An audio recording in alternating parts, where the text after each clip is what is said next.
തമിഴ്നാട്ടിലെ ഒരു പ്രമുഖ നടനാണ് അജിത്ത്. അജിത്തിനെ ഇഷ്ടമില്ലാത്തവർ വളരെ കുറവാണ്. ഇപ്പോൾ അദ്ദേഹത്തിന്റെ ഭാഗത്ത് നിന്ന് ഒരു വെളിപ്പെടുത്തൽ ഉണ്ടായിട്ടുണ്ട്. അദ്ദേഹത്തിന്റെ ആദ്യ കാമുകിയായിരുന്ന ഒരു പ്രമുഖ നടി. അവർ മലയാളത്തിലല്ല സജീവമായിരുന്നു. അവരെ ഉപേക്ഷിക്കാൻ കാരണം അവർ ലഹരിക്കടിമയായിരുന്നു, മയക്കുമരുന്നിന് അടിമയായിരുന്നു എന്നാണ് അജിത്തിന്റെ പ്രസ്താവന വന്നിരിക്കുന്നത്. ആ നടിയെ മലയാളത്തിൽ മോഹൻലാലുമായി മമ്മൂട്ടിയുമായി എല്ലാം പല സിനിമകളിലും അവർ അഭിനയിച്ചിട്ടുണ്ട്. അങ്ങനെ ജനങ്ങൾ മലയാളികൾ ഉൾപ്പെടെ അറിയുന്ന ഒരു നടിയെ കുറിച്ചാണ് ഞെട്ടിക്കുന്ന വെളിപ്പെടുത്തൽ അജിത്തിന്റെ ഭാഗത്ത് നിന്നുണ്ടായിരിക്കുന്നത്. പ്രത്യേകിച്ച് ഈ പലരും പറഞ്ഞിട്ടുണ്ടല്ലോ, ഇപ്പോൾ കേരളത്തിൽ തന്നെ ഈ സിനിമാ ഫീൽഡുമായി ബന്ധപ്പെട്ട് ലഹരി മരുന്നുകൾ, കഞ്ചാവ്, MDMA അടക്കമുള്ളവ ഉപയോഗിക്കുന്നതും ഇടയ്ക്ക് തന്നെ ആ പ്രയാഗ മാർട്ടിനുമായെല്ലാം ബന്ധപ്പെട്ട പല വിവാദങ്ങളും ഉണ്ടായിട്ടുണ്ട്. പല പേരുകളും ഉണ്ടല്ലോ, പലരും അറസ്റ്റിലായിട്ടുണ്ടല്ലോ. അങ്ങനെ ഇരിക്കുമ്പോൾ ഈ മുൻകാലങ്ങളിൽ തന്നെ ഇത്തരം ലഹരി ഉപയോഗം ഉണ്ടായിരുന്നു. ആ അത് എന്നോട് ചേർത്ത് വായിക്കാവുന്ന ഒരു സാധനമാണ്. ലഹരി എന്ന് മുതൽ ഉപയോഗത്തിലായി. പണ്ടൊക്കെ മലയാള സിനിമ വളരെ മലയാളമല്ല സിനിമാ ലോകം വളരെ മികച്ചതായിരുന്നെന്നും പഴയ നടന്മാരും നടിമാരും ഇങ്ങനത്തെ കാര്യങ്ങളിലൊന്നും പോയിട്ടില്ല എന്നും ഒക്കെയാണ് ഇപ്പോഴത്തെ അവകാശവാദങ്ങൾ വരുന്നത്. പക്ഷെ സത്യത്തിൽ അതല്ല എന്നുള്ളതിന്റെ ഉത്തമ ഉദാഹരണമാണ് ഈ അജിത്ത് വെളിപ്പെടുത്തിയിരിക്കുന്നത്. തമിഴ്നാട്ടുകാർക്ക് അജിത്ത് തലയാണ്.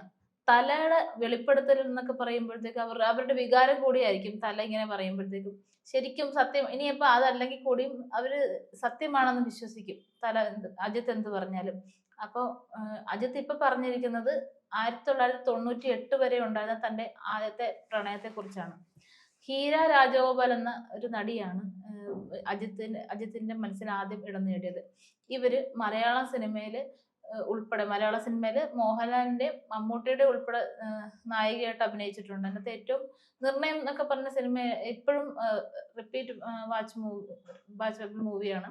അതിനകത്തൊക്കെ നായികയായിട്ട് അജിത്തിന്റെ ഭാര്യയുമായി ബന്ധപ്പെട്ട് മലയാളികൾക്ക് തന്നെ അറിയാവുന്നതാണ് ബേബി. അതെ, ശാലിനി അതിനു മുമ്പുള്ളതാണ്. അതിനുശേഷം തൊട്ടടുത്ത വർഷമാണ് അജിത്ത് ശാലിനി അടുത്തൊരു സിനിമയിൽ ഒരുമിച്ച് പ്രവർത്തിക്കുകയും ആ സെറ്റിൽ വെച്ച് വീണ്ടും അജിത്ത് ശാലിനിയും പ്രണയത്തിലാകുകയും ഇരുവരും വിവാഹം കഴിക്കുകയും ചെയ്യുന്നത്. അതിനു മുൻപ് വരെയായിരുന്നു ഈ ഹീര രാജഗോപാലുമായിട്ടുള്ള പ്രണയത്തെക്കുറിച്ച്. അത് പക്ഷെ തമിഴ് ലോകത്ത് ഭയങ്കര ചർച്ചാ വിഷയമായിട്ടുണ്ടായിരുന്നു. വിവാദമൊന്നുമല്ല. ഇരുവരും പ്രണയത്തിലായിരുന്നു. ഒരുപാട് സിനിമകൾ ഒരുമിച്ച് ചെയ്തിട്ടുള്ളവരാണ് ഇവർ രണ്ടുപേരും. അപ്പൊ ആ സമയത്ത് കത്തി നിൽക്കുന്ന താരങ്ങളായിരുന്നു. അന്ന് വിജയേക്കാളും അജിത്തായിരുന്നു ഏറ്റവും കൂടുതൽ ആരാധകരും സിനിമകളും ഉള്ള ഒരു മുൻനിര നായകനായിരുന്നു അജിത്ത്. അപ്പൊ അജിത്തിന്റെ ആ ഒരു ആ ഒരു ഏറ്റവും പ്രീഷ്യസ് ആയിട്ടുള്ള കാലഘട്ടത്തിലെ അദ്ദേഹത്തിന്റെ മനസ്സിൽ കയറി പറ്റിയ ഈ ഹീര രാജഗോപാൽ പിന്നീട് എങ്ങനെയാണ് അദ്ദേഹത്തിന്റെ ജീവിതത്തിൽ നിന്ന് പോയത് എന്നുള്ള വെളിപ്പെടുത്തലാണ് അജിത്ത് നടത്തിയിരിക്കുന്നത്. അതായത് അദ്ദേഹം ആദ്യം ഇവരുമായിട്ട് പ്രണയത്തിലായിരുന്ന സമയത്ത് സെറ്റില് കത്തുകൾ കൈമാറുകയും അങ്ങനെയൊക്കെ ചെയ്തുകൊണ്ടിരുന്നത്. അന്ന് ഫോണൊന്നും ഇല്ലല്ലോ, SMS അങ്ങനത്തെ കാര്യങ്ങൾ പോലും ഇല്ല. അതൊക്കെ ചിന്തിക്കുന്നതിന് മുമ്പാണ് ഇവർ പ്രണയിച്ചു തുടങ്ങിയത്. അപ്പൊ സെറ്റിൽ വെച്ച് തന്നെ ഇവർ പ്രണയ ലേഖനങ്ങളൊക്കെ കൈമാറുന്ന ഒരു കാലഘട്ടം. അത്ര അത്ര അത്ര സുന്ദരമായ പ്രണയം കൈമാറിക്കൊണ്ടിരുന്ന ഇരുവരും ഒരു സുപ്രഭാതത്തിൽ പിരിയുകയായിരുന്നു. അപ്പൊ താരങ്ങൾക്ക് ശരിക്കും ആരാധകർക്ക് ശരിക്കും ഭയങ്കര ഞെട്ടലുണ്ടാക്കിയ സംഭവമാണ്. എന്തുകൊണ്ടാണ് ഇവർ പിരിയാനുള്ള കാരണമൊന്നും അന്നും വെളിപ്പെടുത്തിയിട്ടില്ല അജിത്ത്. അപ്പൊ പിന്നീടാണ് ഇപ്പൊ ഏറെ കാലങ്ങൾക്ക് ശേഷം ഈ അടുത്താണ് അജിത്ത് ഇപ്പൊ അങ്ങനെ വെളിപ്പെടുത്തിയിരിക്കുന്നത്. അവർ പിരിയാൻ കാരണം അവരുടെ തന്നെ സ്വഭാവത്തിലുണ്ടായ വലിയ മാറ്റമാണെന്ന്. അതെന്താണെന്ന് ചോദിച്ചാൽ അവർ മയക്കുമരുന്നിന് അന്നേ അടിമയായിരുന്നു. അപ്പൊ അന്നും സിനിമ സെറ്റിൽ മയക്കുമരുന്ന് ഉപയോഗത്തിൽ ഉണ്ടായിരുന്നു എന്ന് വേണം നമ്മൾ ഇതിനകത്തുനിന്ന് മനസ്സിലാക്കാൻ. പിന്നെ രണ്ടാമത്തെ കാര്യം എന്ന് പറഞ്ഞാൽ അജിത്തിനോട് ഹേമ കമ്മിറ്റി റിപ്പോർട്ടിലും അത്തരം പരാമർശങ്ങൾ ഉണ്ടായിട്ടുണ്ടല്ലോ. അമിതമായ ലഹരി ഉപയോഗവും മദ്യപാനവും എല്ലാം ഈ മേഖലയെ തകർക്കുന്നതായും പലരും ഈ മദ്യലഹരിയിലാണ് ഈ സ്ത്രീകളോടൊപ്പം സഹപ്രവർത്തകരായ ഈ വനിതാ താരങ്ങളോട് ഉൾപ്പെടെയുള്ള ഈ അനാവശ്യ പരാമർശങ്ങൾക്കെല്ലാം കാരണം ഈ ലഹരിയുടെ അമിത ഉപയോഗമാണെന്ന് കേരളത്തിലും പല റിപ്പോർട്ടുകളും ഉണ്ടല്ലോ. അത് പക്ഷെ വേറൊരു കാര്യമുണ്ട്. മദ്യവും മയക്കുമരുന്നും ഒക്കെ ഉപയോഗിക്കുന്നവര് സിനിമാ മേഖലയിലുള്ളവർ മാത്രമല്ല. സിനിമാ മേഖലയിൽ കൂടുതലായിട്ട് ഇവർ ഉപയോഗിക്കുന്നു എന്ന് പറയുന്നത് വെച്ചാൽ സിനിമാ മേഖല എല്ലാവരും ശ്രദ്ധിക്കുന്നത് കൊണ്ടാണ്. മറ്റു മേഖലകളിൽ ഇപ്പൊ രാഷ്ട്രീയമാണെങ്കിൽ കൂടിയും എല്ലാവരും മദ്യവും മയക്കുമരുന്നും ഒക്കെ ഉപയോഗിക്കുന്നുണ്ടാവാം, എനിക്ക് ഉറപ്പില്ല. എന്നാലും ഞാൻ പറയുന്നു ഉപയോഗിക്കുന്നുണ്ടാവാം. അപ്പൊ അത് പക്ഷെ ആരും ശ്രദ്ധിക്കാതെ പോകുന്ന സിനിമാ മേഖലയോടുള്ള അത്ര ആരാധന മറ്റു മേഖലകളിലില്ല. ഇപ്പൊ തന്നെ നമുക്ക് സിനിമയില് മറ്റു ഭാഗങ്ങൾ എടുത്താൽ എഡിറ്റിംഗ് അല്ലെങ്കിൽ പിന്നെ സംഗീതത്തിലൊക്കെ എടുത്തു കഴിഞ്ഞാൽ SP ബാലസുബ്രഹ്മണ്യം ഒരു അതുല്യ പ്രതിഭയാണ്. അദ്ദേഹം പക്ഷെ പിന്നെ മയക്കുമരുന്നല്ല, മദ്യം നന്നായിട്ട് കഴിക്കുന്ന ഒരാളായിരുന്നു. സ്വന്തം ശബ്ദം നോക്കേണ്ട സമയത്ത് പോലും അദ്ദേഹം മദ്യവും, ഗായകരെ സംബന്ധിച്ച്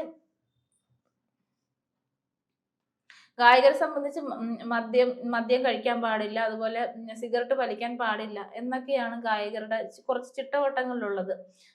പക്ഷെ ഐസ്ക്രീം കഴിക്കാൻ പാടില്ല, അങ്ങനെ ചൂടുള്ള ഭക്ഷണമേ കഴിക്കാവുള്ളൂ, കുറച്ച് സംസാരിക്കണം, അങ്ങനത്തെ കുറെ കാര്യങ്ങൾ ഗായകരെ സംബന്ധിച്ച് ഉണ്ട്. പക്ഷെ ഈ റൂളെല്ലാം തെറ്റിച്ചുകൊണ്ടായിരുന്നു SP ബാലസുബ്രഹ്മണ്യം തന്റെ ജീവിതകാലം അത്രയും പാട്ടിനെ തന്നെ കൊണ്ടു നടന്നത്. അതിനർത്ഥം എന്ന് പറഞ്ഞാൽ അദ്ദേഹം അത്രയും ഭയങ്കര ഒരു കലാപ്രതിഭയായിരുന്നു. ഒന്നിനും അദ്ദേഹത്തിന്റെ പ്രതിഭയെ തളർത്താനാവില്ല എന്നുള്ളതിന്റെ ഉദാഹരണം. പക്ഷെ അദ്ദേഹം നന്നായിട്ട് മദ്യപിക്കുകയും സിഗരറ്റ് വലിക്കുകയും ചെയ്തുകൊണ്ടിരുന്നപ്പോഴും അദ്ദേഹം പറഞ്ഞു അത് തപ്പ് എന്ന് പറഞ്ഞു, തെറ്റാണ്, അങ്ങനെ ചെയ്യരുത് എന്ന് എല്ലാവർക്കും ഉപദേശിച്ചു കൊടുക്കുമായിരുന്നു.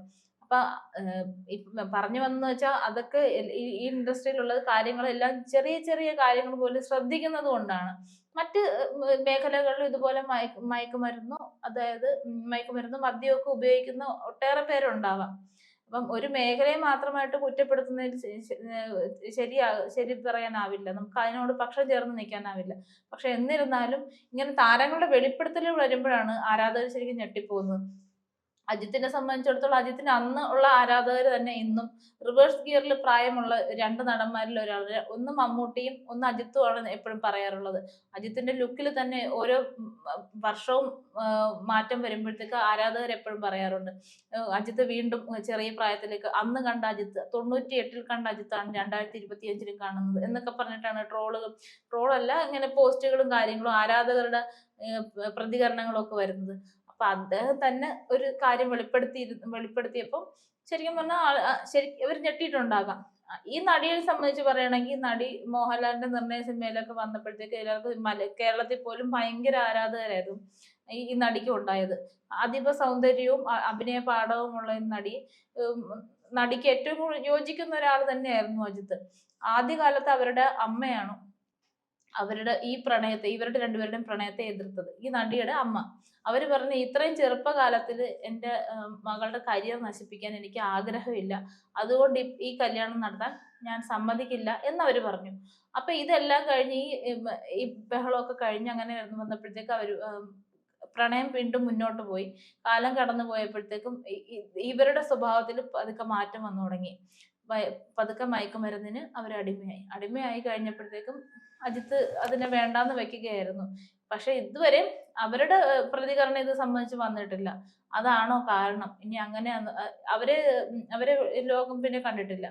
എന്താണ് അവരുടെ പ്രതികരണം നമുക്ക് ഇതുവരെ അറിയാനും കഴിഞ്ഞിട്ടില്ല. പക്ഷെ ഇനി അവരെന്ത് വിശദീകരണം പറഞ്ഞാലും അജിത്തിന്റെ ആരാധകർക്ക് അജിത്ത് പറയുന്നത് തന്നെ സ്വാഭാവികമായിട്ടും വിശ്വസിക്കുകയുള്ളൂ. അല്ലാതെ അവരിനി എന്ത് വെളിപ്പെടുത്തൽ നടത്തിയെന്നിരിക്കട്ടെ, അവരെ ആരും വിശ്വാസത്തിലെടുക്കാനും പോകുന്നില്ല.